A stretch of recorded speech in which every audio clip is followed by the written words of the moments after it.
আসসালামু আলাইকুম রহমতুল্লাহি ওবরকাতুহু। সম্মানিত দর্শক, আহ, আপনারা সবাই জানেন যে বাংলাদেশের কিংবদন্তির রাজনৈতিক ব্যক্তিত্ব আহ, বেগম খালেদা জিয়া বাংলাদেশ জাতীয়তাবাদী দলের চেয়ারপারসন এবং গণতন্ত্রের আপসহীন নেত্রী বেগম খালেদা জিয়া ইন্তেকাল করেছেন। ইন্না লিল্লাহি ওয়া ইন্না ইলাইহি রাজিউন। একটা জিনিস না বললেই নয় যে এখানে বেগম জিয়ার যে মৃত্যু, এই সময়টিতে আমাদের জাতীয় জীবনে, আমাদের রাজনৈতিক জীবনে এবং আমাদের অনেকের ব্যক্তিগত জীবনের অনেক স্বপ্ন, অনেক মোহ, অনেক আশা এবং অনেক ভরসার যে স্থল রয়েছে, সেগুলো ভেঙে চুরে চুরমার করে দেবে।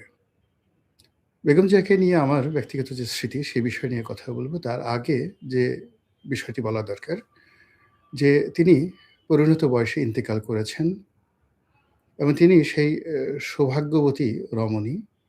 বহু রাজনৈতিক উত্থান এবং পতনের মধ্য দিয়ে তার জীবনের পরিপূর্ণতা তিনি পৌঁছে গেছেন এবং জীবন সায়াহ্নে তিনি রাষ্ট্রের আনুকূল্য পেয়েছেন, মানুষের ভালোবাসা পেয়েছেন এবং মৃত্যুর শয্যায় তিনি তার প্রিয়জনকে কাছে পেয়েছেন, সন্তান, তারপরে পুত্রবধূ, নাতি-নাতনি থেকে শুরু করে অন্যান্য যারা আছেন তাদের সবাইকে।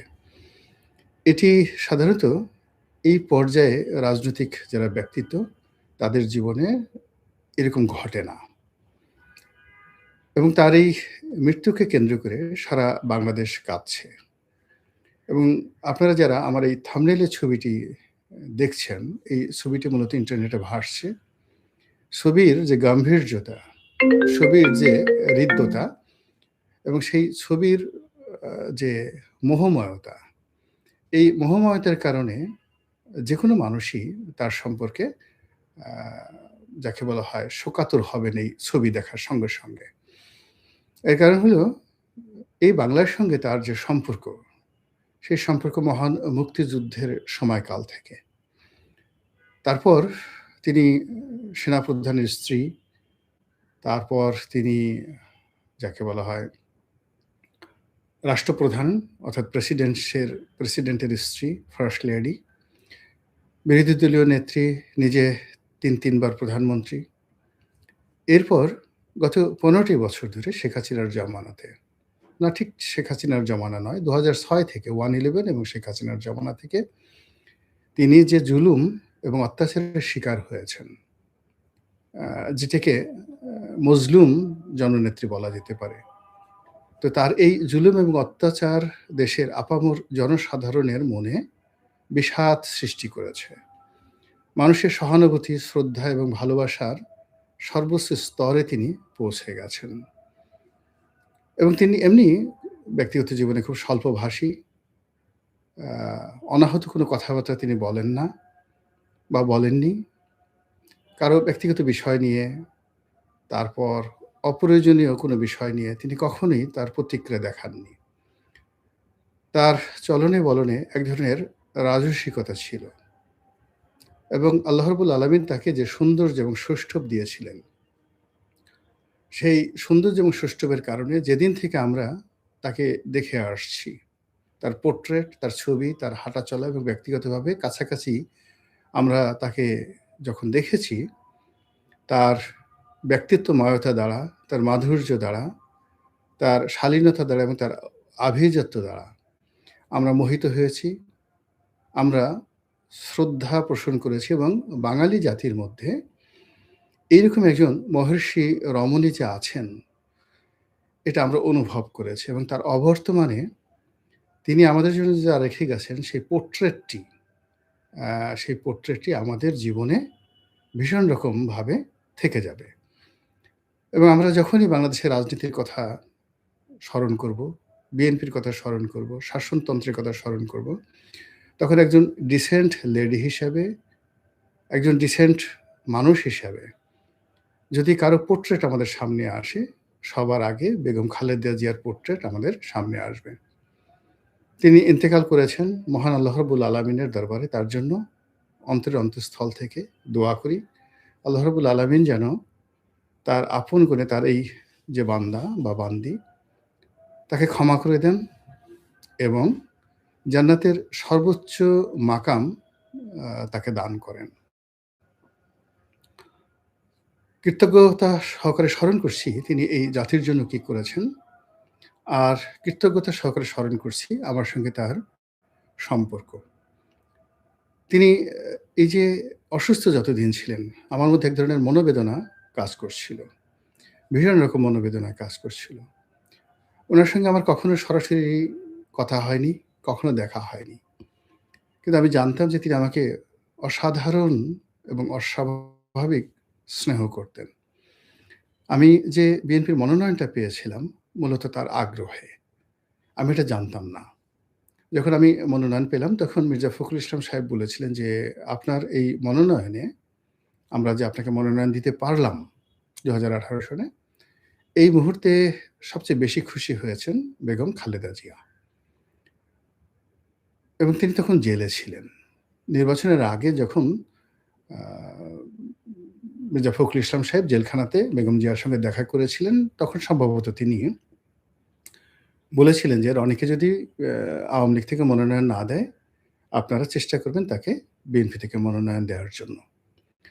তো সেই কথার প্রেক্ষিতে মির্জা ফখরুল ইসলাম আলমগীর বলতে গেলে জনাব তারেক রহমান সাহেবের সঙ্গে আলোচনা না করেই আ আমার মনোনয়নটি তিনি নিশ্চিত করেন।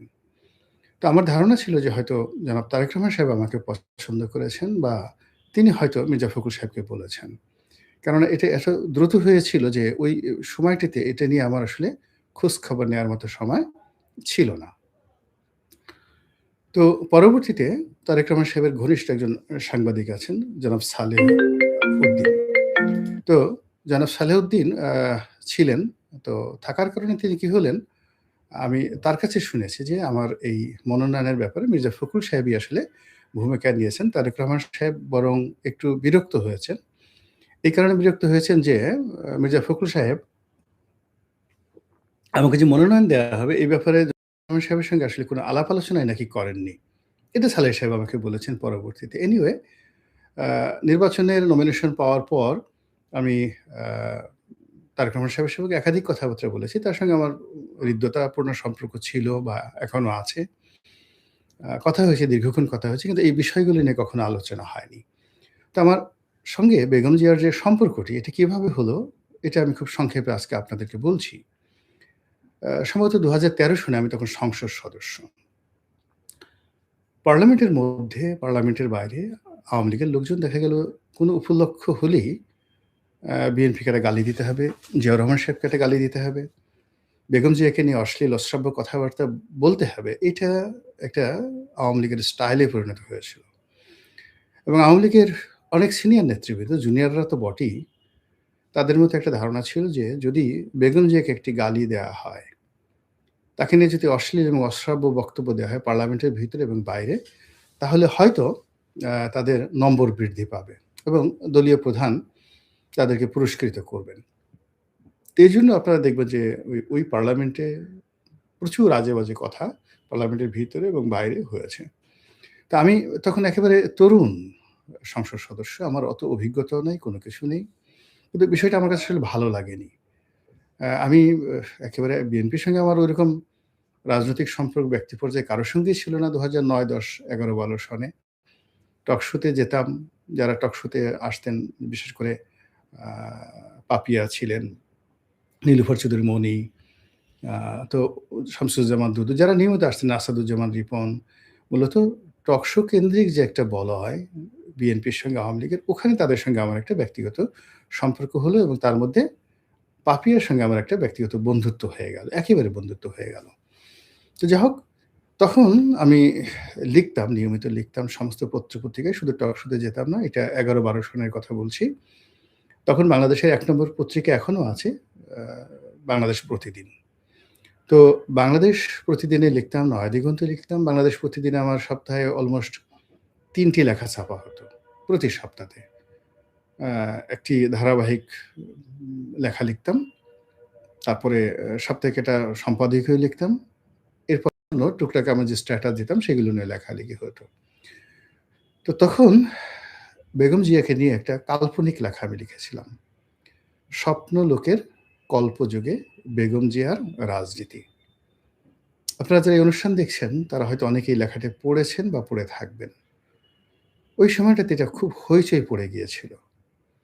তখন বেগম জিয়ার জন্ম, বেগম জিয়ার বিয়ে জিয়াউর রহমান সাহেবের সাথে, তার বংশমর্যাদা, তার পিতা, তার মাতা, তার সৌজন্যতা, তার ড্রেস কোড এগুলো নিয়ে একটা কাল্পনিক সাক্ষাৎকার ছাপিয়েছিলাম। মানে অ্যাজ ইট ইজ যে আমি বেগম জিয়ার সঙ্গে নিজের হাতে আমাকে চা বানিয়ে দিচ্ছেন। তারপর আমরা বিষয় নিয়ে আলাপ আলোচনা করছি, বাংলাদেশের রাজনীতি, অর্থনীতি বিভিন্ন বিষয় নিয়ে এবং উনি সেগুলো উত্তর দিচ্ছেন।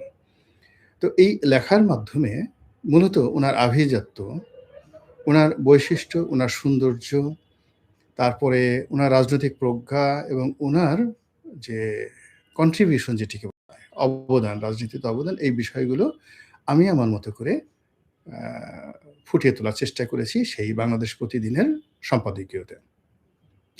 ওটা ওই সময়টাতে রীতিমতো ভাইরাল হয়ে পড়েছিল।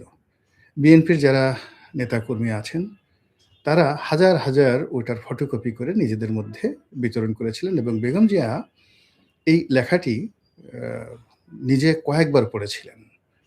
তো উনি উনার ওই সময় শিমুল বিশ্বাস ছিলেন।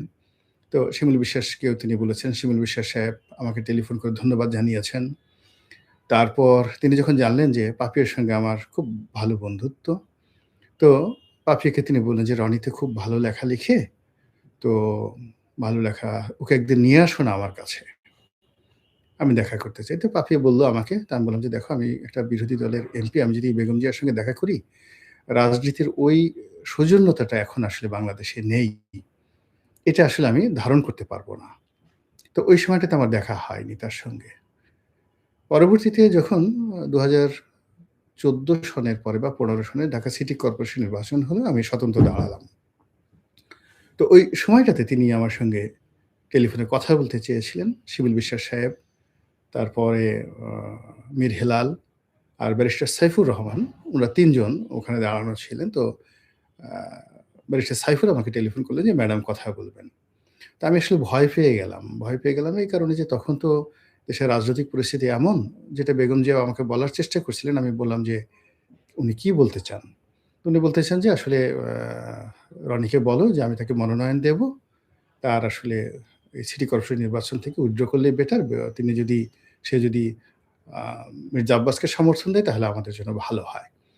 তো তখন আসলে আমরা ধারণা করেছিলাম যে নির্বাচনটা খুব যাকে বলা হয় সিটি কর্পোরেশন নির্বাচন যেটা যে সাবেক খোকন সাহেব যেটা আ হানিফ সাহেবের ছেলে তিনি দাঁড়িয়েছিলেন, মির্জা আব্বাস দাঁড়িয়েছিলেন, আমি দাঁড়িয়েছিলাম। এখানে খুব আ প্রতিযোগিতামূলক হবে। কিন্তু তখন থেকে আসলে meticulous ডিজাইনে এই নির্বাচনের কারচুপির যে চিন্তা সরকার করছিল ওটা আমরা আসলে কল্পনা করতে পারিনি। যাই হোক আমি নির্বাচন থেকে সরে দাঁড়াইনি। কিন্তু উনার কথার মতো আমি নির্বাচনের কোনো প্রচার এবং প্রোপাগান্ডা চালাইনি। তো এভাবে ডে বাই ডে পরিস্থিতি খারাপ হতে থাকলো। ২০১৮ সালে আমি আওয়ামী লীগ থেকে মনোনয়ন চাইলাম। কিন্তু যখন আমি পেলাম না, তখন হঠাৎ করে সেই যে সাংবাদিক সালেহ সাহেব, তিনি আমাকে টেলিফোন করলেন যে, "এরকম ব্যাপার। বিএনপি আপনাকে মনোনয়ন দিতে আগ্রহী। আপনি রাজি কিনা?" তো আমি ২ দিন চিন্তা ভাবনা করলাম। তো উনি ২-৩ বার আবার টেলিফোন করলেন। আবার টেলিফোন করার পর তারপর শেষে আমি রাজি হলাম এবং মনোনয়ন পেলাম। কিন্তু এর মধ্যে একটা ঘটনা ঘটে গেল। আ জনাব মোসাদ্দেক আলী ফালু যিনি এনটিভির মালিক। তো মোসাদ্দেক আলী ফালুর যে স্ত্রী আ লিটা, উনি আমার বন্ধু মানুষ। এখন আবার আমার বিআইন লিটা। ফালু সাহেবের স্ত্রী। বিআইন মানে লিটার মানে যে ভাগ্নে তার কাছে আমার মেয়ের বিয়ে দিয়েছি। তো সেই সুবাদে লিটার সাথে একটা খুব ভালো সম্পর্ক, পারিবারিক সম্পর্ক। আর লিটার সাথে সম্পর্কের কারণে ফালু সাহেবের সাথেও ওরকম ভালো সম্পর্ক। তো ফালু সাহেব একদিন চা খাওয়ার দাওয়াত দিয়েছেন। তো আমি গেলাম। তিনি বললেন যে, "আসলে ম্যাডাম আপনার সঙ্গে একটু দেখা করতে চাচ্ছেন বা আপনাকে দাওয়াত দিয়েছেন। চলেন।" এটা সম্ভবত ২০১৬ সনের দিকে বা ১৭ সনের দিকে। তো আমি বললাম যে, "ভাই আসলে এই সময়টিতে চারিদিকে গোয়েন্দা সংস্থাগুলো গিজগিজ করছে। আমাকেও ফলো করে। আমি আওয়ামী লীগে আছি কিন্তু আ মনে করে যে আমি আওয়ামী লীগে নেই। তো এই অবস্থাতে আসলে বেগম জিয়ার সঙ্গে দেখা করলে আমার একটা নৈতিক দুর্বলতা কাজ করবে। আমি এটা আসলে চাচ্ছি না। ফালু সাহেব বললেন যে, "এটা আমার ব্যাপার। আমরা এমনভাবে আপনাকে নিয়ে যাব, গোয়েন্দা সংস্থার বাপও টের পাবে না আরকি।" আমি বললাম যে, "সেটা টের না পাক, কিন্তু আল্লাহ তো জানবেন। ২ নম্বর হলো যে আমি তো নিজের কাছে দুর্বল হয়ে থাকব।" তো এই কারণে আসলে আমার বেগম জিয়ার সঙ্গে আসলে দেখা হয়নি। গত ১৪ মাসে তিনি অনেকটা মুক্ত। আ তার সঙ্গে দেখা করার অনেক সুযোগ ছিল। কিন্তু আমার আসলে গত ১৪ মাসে, অর্থাৎ এই যে শেখ হাসিনার পতনের পরে আ ঠিক নিজের যে আগ্রহটা, এটা ভাটা পড়ে গেছে রাজনীতির ব্যাপারে। আর দ্বিতীয়ত আমার কাছে মনে হয়েছে বেগম জিয়া আসলে খুবই অসুস্থ। অনেকে তার সঙ্গে দেখা করছেন নিজেদের রাজনীতির নম্বর বাড়ানোর জন্য। কিন্তু আমার অবস্থা দৃষ্টে মনে হয়েছে যে কারো সঙ্গে দেখা করা, কথা বলা তার জন্য আ ঠিক খুব কষ্টের একটা বিষয়। উনি যদি খুব প্রয়োজন মনে করতেন আমার সঙ্গে দেখা করার বিষয়ে, আ আগ্রহ প্রকাশ করতেন, তাহলে আমি হয়তো আ তখন যেতাম। কিন্তু যেহেতু তিনি আগ্রহ প্রকাশ করছেন না, এখন আমি যদি স্বপ্রণোদিত হয়ে সেখানে যাই, এটা তার জন্য কষ্ট হতে পারে। এজন্য আমার আসলে যাওয়া হয়নি। উনার বেশ কয়েকজন সিকিউরিটির কর্মকর্তা আছেন, যারা আমার খুব ভক্ত। তারা নিয়মিত টেলিফোন করতেন, ম্যাডামের শরীর স্বাস্থ্য সম্পর্কে আমাকে জানাতেন এবং আমি সবসময় জানতাম যে তিনি আসলে কি অবস্থাতে আছেন। তো এই যে একটি অবস্থা, সেই অবস্থার কারণে কি হলো, আ উনার প্রতি আমার যে শ্রদ্ধা, আমার প্রতি উনার যে স্নেহ, এটি আ সামনাসামনি বসে আমার অনুভব করার কখনো সুযোগ হয়নি। ওই যে স্বপ্নলোকের কল্প জেগে বেগম জিয়ার রাজনীতি, যেভাবে একটা কল্পনা মিশ্রিত আ ভাষা দিয়ে, অনুভূতি দিয়ে, আবেগ দিয়ে আমি সেটা লিখেছিলাম। উনার সম্পর্কে আমার ঠিক সেই যে আবেগটি, সেই পর্যায়েই রয়ে গেছে। তো তিনি এরই মধ্যে বেশি অসুস্থ হয়ে হাসপাতালে গেলেন। তারপর এখন ইন্তেকাল করেছেন। আ এটি আমার জীবনের একটা দুঃসহ স্মৃতি হয়ে থাকবে যে আমি আ যার কারণে বিএনপিতে যোগদান করলাম, যার আগ্রহে বিএনপিতে আসলাম, যার বদান্যতায় আনুকূল্যে বিএনপির মনোনয়ন পেলাম, তার সঙ্গে আমার কোনোদিন আ চাক্ষুষ সাক্ষাৎ হলো না। তো কাজেই আমি আমার জায়গা থেকে যতদিন জীবিত থাকব, ততদিন তার জন্য দোয়া করব, তার প্রতি কৃতজ্ঞ থাকব এবং তার বিদেহী আত্মার মাগফিরাত কামনা করব। তার যে শোক সন্তপ্ত পরিবার যারা আছেন, জনাব তারেক রহমান সাহেব, অন্য যারা আছেন, কখনো যদি আমার মতো ক্ষুদ্র মানুষ আমার কোনো সাহায্য সহযোগিতা এই তার পরিবারের যারা লোকজন, তার রক্তের যারা ধারক বাহক, তাদের প্রয়োজন হয়, আমি ঠিক সেই আ সহযোগিতাটা করার জন্য সবসময় কায়মনোবাক্যে আমি চেষ্টা করব। আল্লাহ আ বেগম জিয়ার রুহের মাগফিরাত দান করুন। তাকে জান্নাতের সর্বোচ্চ মাকাম দান করুন। তার পক্ষ থেকে আপনারা যারা দেখছেন, সবার কাছে দোয়া চাচ্ছি, তার পরিবারের পক্ষ থেকে, আমার নিজের পক্ষ থেকে।